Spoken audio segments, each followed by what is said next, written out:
السلام علیکم ورحمۃ اللہ وبرکاتہ۔ پچھلے حصے پارٹ 2 میں ہم نے دیکھا کہ اصحاب کہف نے ایمان کی خاطر بادشاہ کے ظلم کا مقابلہ کیا، اللہ تعالیٰ پر کامل بھروسہ کیا اور آخر کار غار کی طرف روانہ ہوئے۔ یہ وہ لمحہ تھا جب انہوں نے دنیا کی آسائشوں پر اللہ کی رضا کو ترجیح دی۔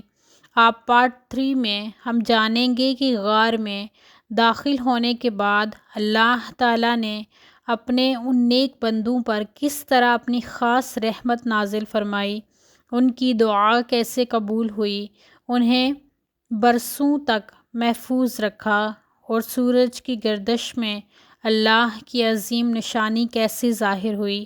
آئیے قرآن کریم کی روشنی میں اس ایمان افروز سفر کو آگے بڑھاتے ہیں۔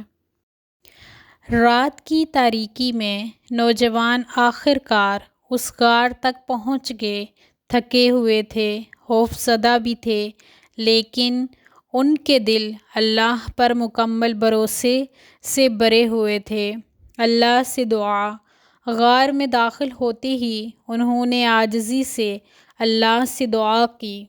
سورہ کہف آیت نمبر 10۔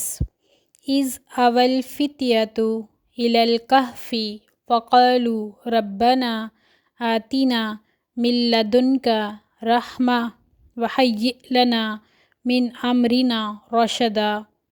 ترجمہ: اے ہمارے رب، ہمیں اپنے پاس سے رحمت عطا فرما اور ہمارے اس معاملے میں ہمارے لیے بھلائی اور کامیابی کا راستہ آسان فرما۔ اللہ کی خاص رحمت۔